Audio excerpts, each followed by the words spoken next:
음악과 오디오를 즐기는 가이드 샘튜브 우승녀입니다. 신제품이 하나 툭 튀어나와서 좀 많은 화제를 몰고 다니는 중이라 급히 들어보러 왔어요. 저희도 골드문트의 텔로스 690. 저희 얼마 전에 인터뷰한 거 혹시 보신 분들이 있는지 모르지만 골드문트가 요새 회사 자체가 많은 변화를 겪고 있어요. 작년에 새 건물로 이사를 갔고 이게 운영진들이 교체가 많이 됐습니다. 그리고 더 중요한 거는 저희는 그런 걸 저희는 모르더라도 제품들의 라인업이 새로 다 바뀌었습니다. 그래서 가이아의 새 바로 가지들이 생겼고 그보다 조금 전초전처럼 나온 테티스 같은 투바디 스피커가 골드문트의 신세대 사운드를 이미 벌써 많이 알리고 있고요. 앰프는 앰프대로 새 디자인과 새 제품들이 이제 막 하나씩 이어서 나오고 있는 그런 과정이죠. 그러니까 골드문트가 이전에 한 10여 년 전 새 포맷을 만들어서 우뚝 바로 텔로스 라인업을 개발하면서 그 쭉 같은 고도로 오면서 제품들이 계속 양산이 되던 이 시스템이 다시 한 계단 이상 올라가는, 그리고 이제 액티브로만 가던 스피커 시스템들이 패시브도 출시를 하는가 하면 그 디자인 자체가 기존의 포맷에서 완전히 벗어났어요. 여하튼 이런 과도기라면 과도기인 골드문트에서 딱 요럴 때 하나 출연하는 두 번도 만들지 않을 그런 독특한 앰프 하나가 나온 게 바로 이 제품이에요. 텔로스 690. 아니 전에 있던 거랑 비슷하게 생겼는데 뭐가 독특하냐 그러시는데 제가 보기엔 많이 독특해요. 왜 그러냐면 이 제품은 텔로스 590의 형태를 하고 있어요. 스펙이 거의 똑같아요. 가로 세로가 똑같고 뒷길이가 조금 더 길어요. 그리고 이 노브가 약간 짧아졌어요. 그거 외에는 뭐가 달라졌지 잘 모르시는 분들이 있는데 사실은 새 골드문트의 새 디자인 포맷들을 입혀서 전에 건 잘 보시면 끝이 미세하게 이렇게 라운딩 처리가 됐었단 말이에요. 모서리들이. 지금은 이제 딱 각이지게 이렇게 바뀌었습니다. 그리고 새 제품들에서는 이 방열핀이 이렇게 드러나지 않고 이 처마처럼 안쪽으로 싹 들어가요. 전에는 이 방열핀이 위에서 보면 이게 다 드러나 있었는데 지금 위에서 보면 방열핀이 안 보이죠. 탑 플레이트가 있고 방열핀이 그 안으로 들어가 있습니다. 이게 골드문트의 새 디자인 포맷이에요. 이렇게 미묘한 변화인데 정면에서 보면 똑같은데 살짝 각을 틀면 완전히 인상이 달라져 있는, 이분들 이런 디자인, 또 이게 세실 바란이라는 골드문트 전문 디자이너의 감각인데 그런 걸 그렇게 바꿔놨어요. 그래서 텔로스 590을 어느 각도에서 보면 완전히 다른데 일단 보면 자세한 것까지 알려드리면 위에 있는 볼트들을 다 하나도 없애버렸고 탑 플레이트에 이만한 골드문트 로고를 큼지막하게 넣었어요. 이 전에 없던 거죠. 그런 변화들이 생겼는데 이건 이제 외관에서의 변화고 소리를 좀 이렇게 들어보면 사실은 이걸 590에서 굳이 앞에 숫자 하나를 바꾼 디자인까지 거의 똑같은 제품으로 만들어야 했을까? 이런 생각이 드는 거의 다른 제품입니다. 그러니까 어느 정도냐면 이거를 과거 골드문트에서는 인티앰프에서 나오던 소리가 아니고 프리파워 조합에서 들을 수 있다는 소리예요. 그거를 왜 690이라는 타이틀, 590하고 매우 비슷한 이름으로 거의 똑같은 외관으로 만들어냈는지 잘 못 읽겠어요. 그 의도를 잘 못 읽을 정도로 완전히 이 성능이 다른 제품입니다. 후속기나 업 버전이라고 이렇게 생각하시면 많이 생각이 빗나가실 거예요. 미리 알려드리자면 텔로스 690의 성능이나 성향은 그렇게 설정이 되어 있다는 거, 그렇게 좀 알고 계셔야 될 것 같아요. 골드문트의 텔로스라는 라인업은 뭐였는지 잠깐 요약을 해볼까요? 이 회사가 사실 수학적 연산이라는 거를 앰프에 도입해서 그렇게 해서 얻어낸 건 뭐냐면, 제가 얼마 전에 골드문트라는 브랜드에 대해서 조금 쉽게 설명을 드리려는 그런 비유를 해드린 적이 있는데 워낙 좀 편견이 있는 분들도 은근히 좀 있고 제품 자체를 사용하는 중에도 내가 이런 제품을 쓰고 있구나라는 좀 그런 이해를 좀 도울 필요도 있어서 그렇게 설명을 드렸던 게, 책상 위에 아무것도 놓지 않고 일을 하는 사람에 대한 얘기를 한 적이 있죠. 일할 때는 올라오죠. 올라오다가 다시 퇴근할 때 되면 다시 다 싹 사라지는, 본인한테 필요한 것만 등장했다가 필요 없는 건 사라지고, 그리고 반복해서 굳이 그 자리에 있을 일이 없는 것들은 과감하게 치워버리는 거예요. 그렇게 해서 업무가 효율이 생기고 이렇게 돌아갈 일을 반드시 가고, 또 그런 걸 떠나서 눈앞이 아주 정돈이 잘 돼 있어서 정신적으로도 굉장히 쾌적하고 이런 것들 이걸 그대로 대입시킨 게 그게 골드문트 같은 앰프라고 할 수 있습니다. 앰프 안을 꽉 채워가지고 아주 아름답게 배치를 해서 우리 앰프 이렇게 알차다 이렇게 어필하던 그런 앰프들이 있고, 그런 또 시절이 있었고 지금도 그런 스타일의 앰프들이 있는가 하면 우리는 필요 없는 걸 빼서 단순화시키고 그게 음질의 효율에만 영향을 주게 했다. 이게 골드문트의 방식인 거죠. 그런 거를 한 단계 끌어올렸던 게 수학자의 연산을 끌어와서, 그분이 이제 이쪽 기술 고문이에요. 그렇게 하면서 사운드 자체가 바뀌었어요. 풍윤해지는 그런 느낌도 있고, 본인들이 의도한 바 위상이 정확해져서 생기는 좀 더 정확한 소리, 그걸 완벽하게 하려고 이제 액티브 스피커들을 만들어냈던 건데, 어느 앰프하고 어느 스피커를 쓸지 모르니까 이렇게 잔가지를 쳐가고 있는 게 그게 텔로스 시리즈였단 말이에요. 그걸 한 단계 업 버전으로 만들었던 게 넥스젠이라고 했던 건데, 그 모든 걸 다 하나의 바디에 집어넣었던 게 그 텔로스 590 넥스젠이었었어요. 근데 이제 690을 만들면서 그 프레임을 그대로 옮겨왔는데, 아까 말씀드린 그런 미세한 변화 외에는 크게 달라진 게 없어요. 다만 큰 변화가 하나 있다면 트랜스와 커패시터 용량들을 늘렸어요. 근데 이 비율 자체를 그 텔로스를 설계했던 그런 연산 시스템, 그리고 골드문트의 위상일치 시스템을 좀 더 극대화시킨, 반영시킨 비율만큼의 숫자 증가였죠. 텔로스 50의 출력 수치를 조금 잘못 알려진 것들이 많은데, 제가 얼마 전에 얘기했죠. 얘는 8옴에 215W예요. 그거를 690이 되면서 250W로 늘렸습니다. 어디에 보면 590이 280W라고 되어 있는 데가 있는데, 그건 잘못 알려진 수치고요. 215W짜리 인티앰프였습니다. 그것도 골드문트 앰프로서는 굉장히 높은 인티앰프의 스펙이었는데, 690이 되면서 이제 250W로 끌어올렸고요. 커피스터의 용량을 끌어올려서 대용량으로 만들어서 스펙상 보면 출력이 좀 더 늘어난 바로 윗 버전인 제품이어야 되는데, 실제로 들리는 소리는 많은 부분이 달라져 있습니다. 뭐 다른 얘기 하지 않고 그 소리가 어떻게 들리는지 한번 들려드릴게요. 음악 들어보고 얘기 이어가도록 하겠습니다. 음악 들어보시죠.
walk along the street of sorrow, the boulevard of broken dreams, where gigolo and gigolette can take a kiss without regret, so they forget their broken dreams. You laughed. 네, 오늘 여기는 와인 오디오예요. 텔로스 60이 제일 먼저 도착한, 그래서 제일 먼저 시연을 시작한 그런 매장일 거예요. 그리고 이 앰프에 맞는 스피커들을 많이 갖고 있는 곳이라서 그런 와인 오디오가 690에 맞는 스피커로 선정한 게 바로 이 포컬의 마에스트로 유토피아입니다. 그러니까 마에스트로 유토피아는 포컬에서 전체 스피커에서 서열이 3위예요. 그란데 유토피아, 스텔라 유토피아, 그 다음에 마에스트로 유토피아. 이제 바로 밑에 이제 스칼라 유토피아가 있는데 규모가 꽤 큰 스피커죠. 10.6인치 정확히 말하면 10.6인치 우퍼가 2개가 있고, 저 미드레인지 6.5인치. 이게 또 MDS 우퍼에다가 뭐 포컬 바디를 뭐 새삼스럽게 설명할 필요는 없는데, 요 바로 위로 올라가면 이제부터 전자석이 들어가는 그런 우퍼를 쓰죠. 스칼라 유토피아도 그 바디를 딱 틀어주기가 만만치는 않지만 거기에 우퍼와 전체적인 규모가 훨씬 커진 그런 스피커입니다. 그래서 이 스피커는 원래 제가 아는 인티엠 프로는 이렇게 뭐 소리는 나죠. 소리는 나는데 우퍼를 제동을 시켜서 전체 대역이 하나의 바디에서 나오는 소리처럼 나오기가 쉽지 않습니다. 골드문트로 만약에 드라이브 하면 최소한 440 정도가 되는, 이렇게 써야 소리가 나오는 그런 스피커였단 말이에요. 본인들도 그러니까 이렇게 매칭을 하다 보니까 스칼라 유토피아는 수월하게 소리가 나고, 그래서 마에스트로까지 가봤는데, 제가 제기로 제가 익숙한 곡을 듣기 전에는 물건을 파셔야 되는 분들이니까 신제품이 또 좀 차이 난다고 또 업되셔서 그러는구나 이런 생각을 할 수 있는데, 들어보면 아주 쉽게 그 생각에 동조를 할 수밖에 없어요. 다른 앰프라고 제가 그래서 처음부터 말씀을 드리잖아요. 그냥 프리파워 앰프를 하나의 바디로 넣은, 하지만 550을 닮은, 그렇게 묘하게 사람을 혼동시키는 그런 앰프란 말이에요. 녹음해서 들어보시면 일단 더블 우퍼가 아주 고분고분하게, 그리고 제속도를 맞춰서 전 대역이 하나의 일치가 되는, 아주 쉽게 소리가 난다는 거예요. 일단 그게 690하고 마에스트로를 연결해서 들어본 처음 느낌이에요. 그 다음에 두 번째는 이 스피커에서 입체감이 나오기 시작해요.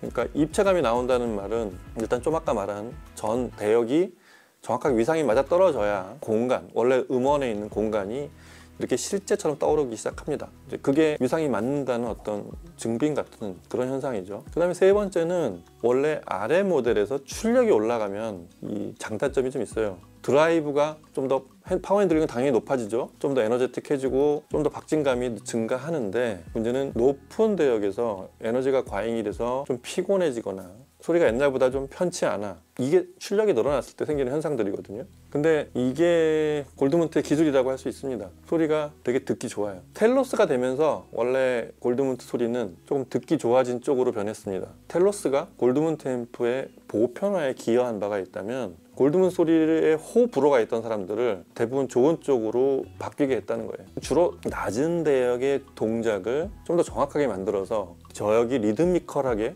상위 대역만큼 굉장히 정확하게 움직이게 한 게, 사실은 그 레오나르도하고 프로티우스를 동작해서 만들어낸 그런 실제 음악에서 들리는 효과는 그런 거였단 말이에요. 근데 690은 텔로스는 사실은 이런 소리를 내주는 데 쓰이는 거야, 텔로스는 이렇게 바뀌었던 거야 라고 아주 좀 더 정확하게 보여주는 그런 샘플의 역할을 하는 것 같아요. 레퍼런스가 되는 거죠.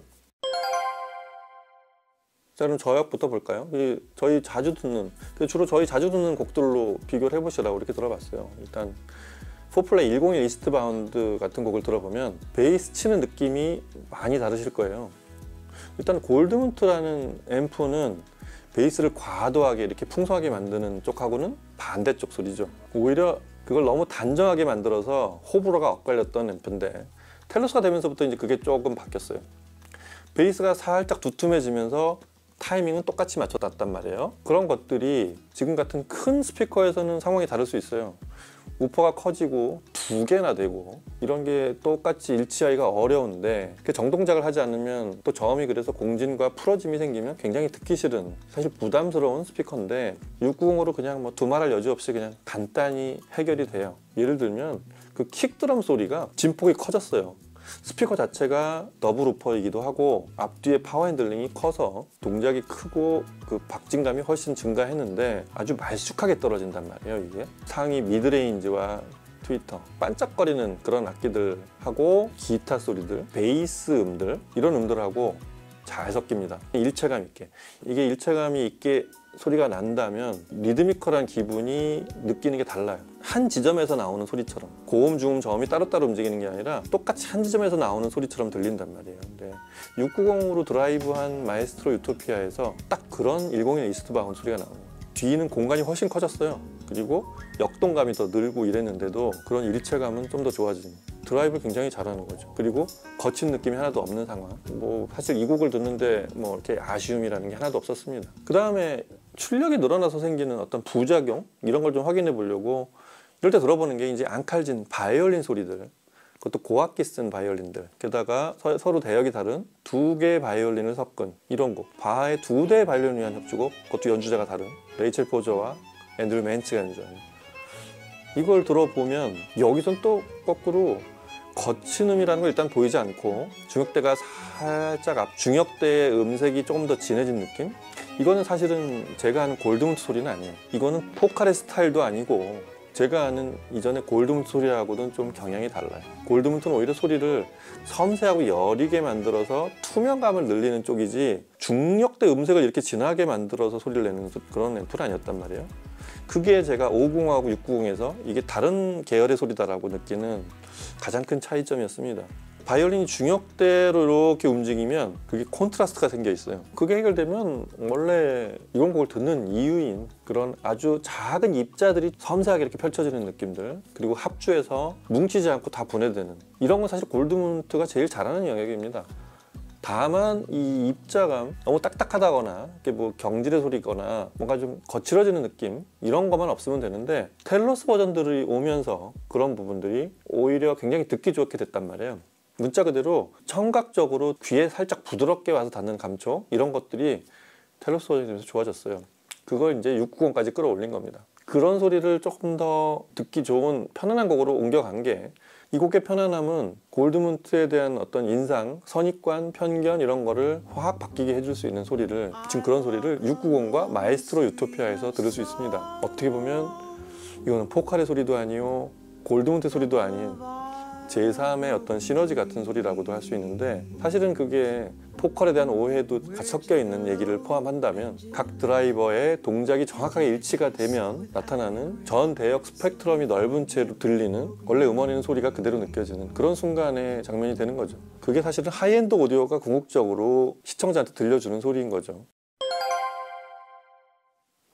미세한 부분들까지 얘기하면 뒷 패널이 좀 바뀌었어요. 예전에는 그 입력단이, 입력 개수도 똑같아요. 그 디지털 입력, USB 코엑시얼 토스링크 있는 건 똑같고, 그리고 이제 아날로그 입력들이 옆에 쭉 있었는데 그게 위로 올라갔어요. 위치가 수직으로 위쪽으로 올라가서 스피커 터미널하고 같은 높이까지 올라가 있는 걸 보면, 그게 왜 그랬는지 모르지만 하여튼 그 보드의 높이가 달라졌다는 뭐 그런 정도의 변화, 뭐 그게 음질에 영향을 주는 건지는 모르겠지만 그런 게 좀 바뀌어 있다는 거, 그거 외에는 뭐 내부를 안 열어봐서 모르지만 나머지는 아까 말한 전원 트랜스 용량과 커패시터 이런 게 늘어난 거 외에는 손댄 게 없습니다. 590의 어떤 상위 제품이 아닌 다른 쪽으로 간, 그리고 이 앰프를 들고 있으면 새로운 스피커들이 많이 보일 거예요.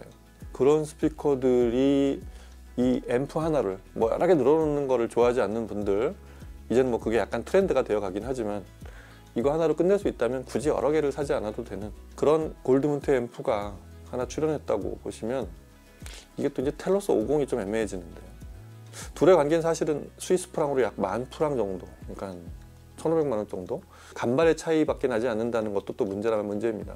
50은 지금 뭐 이미 할인하는 데도 많고, 그러니까 3, 4년 이상의 그런 히스토리가 있어서 이제는 이제 교체를 해야 될 때가 됐다고 생각할 수도 있지만, 사실은 거기서 좀 더 생각을 좀 더 나아가 보면 690과 50은 서로 다른 앰프라는 거. 그래서 좀 텔러스 50 넥스젠을 가지고 계시거나 최근에 구매하신 분들을 위해서 그렇지 않은 부분까지 알려드리자면, 이 둘은 사실은 다른 앰프예요. 690은 다시 정리하면, 690은 골드문트의 불리형을 위협하는, 오히려 골드문트의 기존의 불리형 앰프들이 위협을 받는, 뭐 그들도 새 앰프들을 만들어내겠지만 그런 상황이 되고, 590은 오히려 나는 이 정도면 돼. 서로 경향이 다른 텔로스의 플래그십이었던 그런 590을 가지고도 충분히 구동할 수 있는 스피커들은 아직도 많습니다. 그래서 그 소리는 그 소리대로 유지하시면서 사용한 그런 앰프로 활용도가 높으니 둘은 서로 앞으로 다른 사용자 그룹을 자리 잡게 하는 그런 앰프가 되지 않을까 싶습니다. 물론 큰 스피커를 갖고 계시다면 690으로 아마 시선이 많이 가실 거예요. 그건 어쩔 수 없습니다. 자, 오늘 이렇게 해서 골드문트의 신형, 화제의 신형 텔러스 690을 포컬 마이스트로 유토피아와 함께 들어봤습니다. 뭐 소문이 그렇게 부풀려서 난 그런 소문이 아니라는 것도 잠시 확인해 드렸고요. 와서 좀 많이 들어보시기 바랍니다. 오늘 여기서 마치고 다음 시간에 뵙겠습니다. 감사합니다.